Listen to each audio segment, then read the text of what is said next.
Olá, professores! Hoje nós vamos falar um pouco sobre as questões, os tipos de perguntas que ajudam e colaboram para que as crianças se aprofundem, para que as crianças reflitam sobre uma temática lançada. Isso vale também para a leitura. Nós sabemos que não se trata de algo novo, porém nós temos muitos professores novos, sejam todos bem-vindos. Vocês se lembram que na trilha anterior nós oferecemos 2 curtas e logo depois que vocês assistissem, como tarefa deveriam elaborar uma pergunta, uma boa pergunta que gerasse uma boa conversa. Também já era uma pesquisa para essa segunda trilha, nós já tínhamos em mente a segunda trilha, para saber o quanto a pergunta que vocês iriam elaborar poderia ou não favorecer o aprofundamento para a gente já retomá-las hoje na nossa formação. Essa nossa conversa tem a ver com um trabalho de pesquisa feito por uma doutora, que está aí logo abaixo, a referência na tabela abaixo. E nós percebemos com as perguntas de vocês que é muito comum nós, professores, fazermos perguntas fechadas. E o que seriam essas perguntas fechadas? Perguntas que muitas vezes a criança responde em coro. E toda vez que a criança responde em coro, a maioria comanda essa resposta. A criança ainda está elaborando o seu pensamento e não teve tempo. Vocês vão se lembrar que os bichinhos chegam lá na ponte, começam uma discussão. E que boa pergunta você faria se você perguntasse: a gente pode fazer isso com um amigo? Eles iam dizer não, né? Porque eles sabem que não. Se você perguntasse: vocês gostaram do curta? Sim. Então são perguntas que fecham e não abrem para discussão. Então é desse tipo de pergunta que a gente tem que fugir um pouquinho, porque a gente precisa saber a opinião das crianças, não em coro, a opinião individual, né? Saber o que cada criança está pensando, por qual tipo de emoção aquela leitura promoveu naquela criança que faça ela dizer algo que talvez você não esteja esperando. Poderia haver, inclusive, naquela situação da ponte, voltando da ponte, alguma criança que dissesse: não, eu ia empurrar ele da ponte e jogar ele no rio para poder passar. E isso também seria uma emoção possível. A gente tem vontade de empurrar alguém da ponte, né? A gente não faz, mas vontade, né, de fazer, talvez, né? Então a criança, ela poderia ter dito isso, outra criança poderia ter dito: não, mas você não pode fazer isso, que a pessoa pode morrer, ou pode se machucar.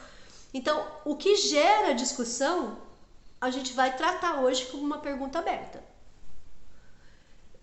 Vamos falar da história Chapeuzinho Vermelho, tá bom? Chapeuzinho Vermelho é uma história que todo mundo conhece, fica mais fácil eu exemplificar algumas situações. Pergunta fechada: vocês gostaram da história? Sim! O lobo pode fazer isso? Não! Ou uma pergunta que sugere uma ação: se você encontrasse o lobo, o que você faria? Cada criança vai ter a sua opinião e não dá margem para discussão, entendeu? Porque ela vai falar: eu fugiria. O outro vai falar assim: eu daria um soco no lobo. Então, certas situações são muito pessoais e acabam fechando para a discussão em grupo. Então, são perguntas fechadas. A gente vai eliminar essas perguntas, colocá-las no cantinho e vamos falar das perguntas abertas. Na Chapeuzinho Vermelho, ainda com essa história, uma pergunta que exigiria uma resposta em forma de síntese. Como o lobo estava quando a Chapeuzinho chegou na casa? Vai exigir que a criança pense, volte na história para ter na lembrança aquele momento em que o lobo vestiu a roupa da vovó, colocou a touca, deitou, se cobriu. Então uma criança vai acabar lembrando de uma coisa, a outra vai lembrar de outra, a outra vai lembrar e vão se complementando. Isso abre para uma discussão para que esse trecho da história se complete. Aproveito para lembrar o quanto é importante a gente não ficar associando toda vez a história a um desenho. Acabou de ouvir a história, desenha a história. A história, ela é muito longa, né? A história tem várias partes. E que parte da história você quer que eu desenhe? A gente não deve ficar pedindo desenho ao final da história, porque isso pode gerar um desconforto entre as crianças, que toda vez que tem que ouvir história tem que desenhar, e às vezes a criança está a fim de fazer outra coisa. Então, se vai pedir um desenho, então que ele seja dentro de uma síntese, de um recorte para uma exposição, para um trabalho que você vai realizar depois, mas não todas as vezes pedir um desenho cada vez que conta uma história, que isso não é legal. Vamos a uma pergunta que pode gerar várias hipóteses, não tem uma resposta certa. por que a vovó deixava a chave embaixo do tapete?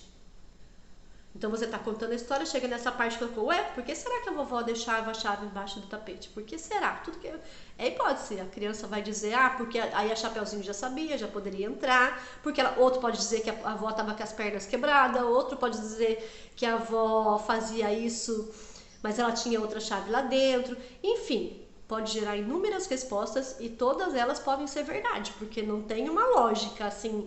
A gente tem um conhecimento, tem um senso comum do que é deixar a chave do lado de fora, e vai ter criança até que vai dar moral, né? Vai falar assim, imagina, o ladrão pode entrar e tudo mais. Então gera uma certa discussão.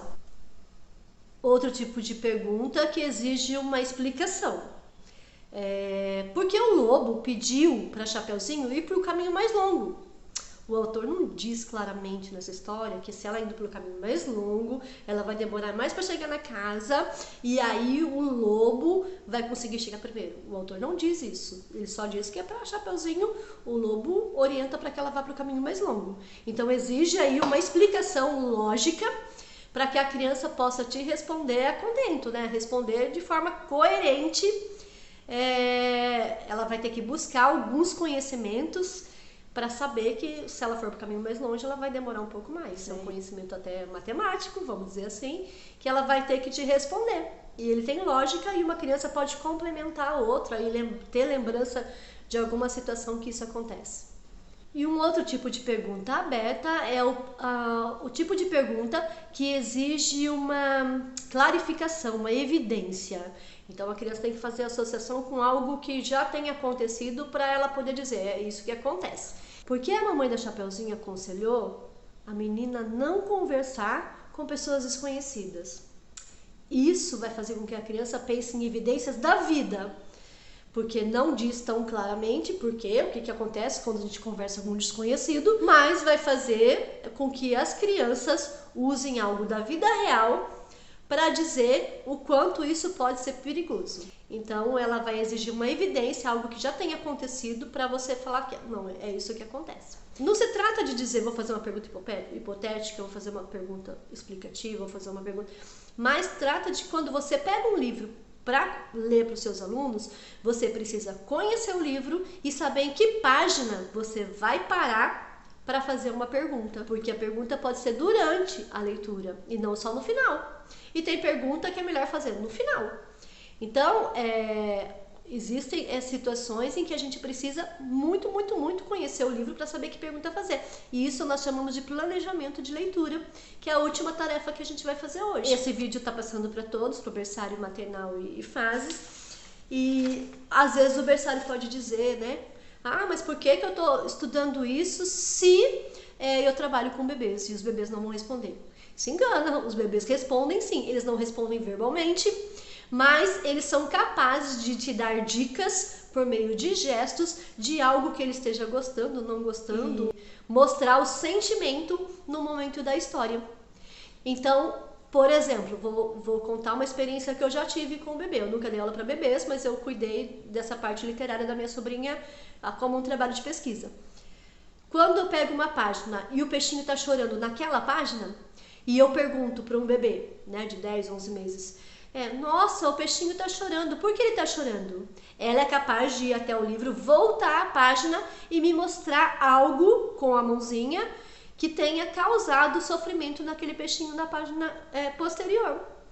Ou se não, um personagem que ela tem medo, ela pode se afastar e o professor vai dizer, ele vai perguntar, você está com medo? Você está com medo? A gente é meio que uma pergunta ao inverso para o bebê. O bebê demonstra o que ele sente e a gente fortalece oralmente aquele sentimento que a criança está tendo. Então, cabe sim a gente pensar no tipo de pergunta da mesma forma, porque nossa formação para a educação infantil ela é para todas as idades. Lembrando que hoje você está no berçário e em outro ano você pode estar na fase. O que modifica do berçário, crianças bem pequenas e crianças pequenas, é que a gente vai ampliando o que a gente espera de resposta da criança. Agora vocês estão aí com o livro A Bolsa, do Ilan Brenner, para a gente fazer a atividade que se relaciona a uma avaliação da temática do que a gente acabou de conversar, que são os tipos de pergunta. E Embora seja um livro de pouco texto, ele é um livro muito rico porque existe uma narrativa sendo contada por meio da ilustração.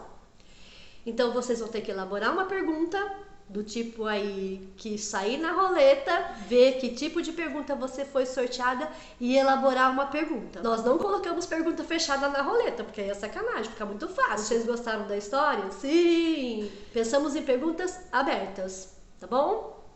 Bons estudos!